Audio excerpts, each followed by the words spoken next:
நைட்டில் வந்து கண்டிப்பாக விண்டோ திறந்து வச்சுட்டு தான் தூங்கணும். ஏசியே யூஸ் பண்ணாலும் இப்போ நிறைய பேர் வந்து அப்போ ஏசியோட கம்ப்ரெஷர் போயிடும் அப்படின்வாங்க. அப்போ நம்ம கிட்னி போனால் பரவாயில்லையா அப்படின்னு தான் நான் கேட்பேன். கிட்னி லங்ஸுக்கு வந்து ரொம்ப முக்கியம் அது ஃப்ரெஷ் ஏர்ன்றது.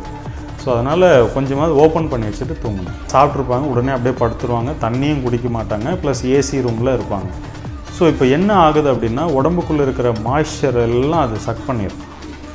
ஸோ அது ஏசி தவிர்க்க முடியாது. இருந்தாலும் அவங்களுக்கு என்ன ஒரு அட்வைஸ் அப்படின்னா, நம்ம விண்டோ இருந்தது அப்படின்னா ஒரு விண்டோ கொஞ்சமாவது திறந்து வச்சுருக்கணும்.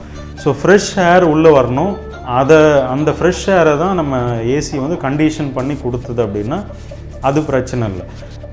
ஸோ ஒரு சில இடத்துல நம்ம விண்டோவே ஓப்பன் பண்ண முடியாதுன்ற சுச்சுவேஷன் இருந்தது அப்படின்னா நம்ம வெளியில் போயிட்டு வரலாம். ஒரு எவ்ரி 1 ஹவரோ இல்லை 45 மினிட்ஸ் ஒன்ஸ் வந்து கொஞ்சம் வெளியே போயிட்டு ஃப்ரெஷ் ஏரை ப்ரீத் பண்ணிவிட்டு வரணும். உப்புன்றதே வந்து நம்ம சாப்பிடக்கூடாத ஒரு உணவு தான் ஆக்சுவலாக.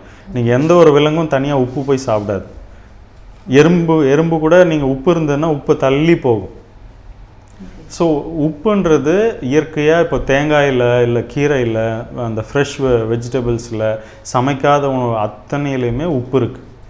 ஸோ நம்ம உணவு சமைக்கிறதுனால கொஞ்சம் உப்பு தேவைப்படுது. ஸோ அந்த உப்பை வந்து அந்த ராக் சால்ட், பிங்க் சால்ட் அதை வந்து எடுத்தாலே நல்லது. ஸோ அது நமக்கு அயோடைஸ்டு உப்பு அவசியமே கிடையாது. இந்தியன்ஸ் யாருக்கும் அயோடின் டிஃபிஷியன்சியும் கிடையாது. நம்ம காய்கறிகளில் நிறைய இருக்குது. ஸோ அயோடைஸ்டு உப்பு வேண்டாம். இந்து உப்பு எப்போவுமே பெஸ்ட்டு. டீ காஃபி குடிக்கலாமா? டீ காஃபி வந்து பார்த்திங்கன்னா இப்போ நிறைய அது பெஸ்டிசைட்ஸ் யூஸ் பண்ணுறாங்க.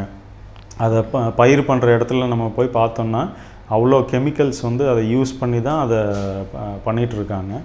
ஸோ அதனால் பெஸ்ட்டு அவாய்ட் பண்ணுறது நல்லது. அந்த டீ ஜென்ரலாக ஆர்கானிக்காக இருந்தால் அது நல்லது தான்.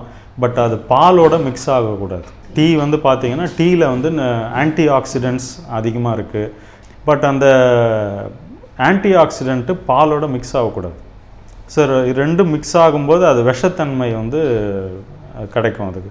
அதனால் க்ரீன் டீ, பிளாக் டீ அந்த மாதிரி ஆர்கானிக்கு கிடைச்சா குடிக்கலாம்.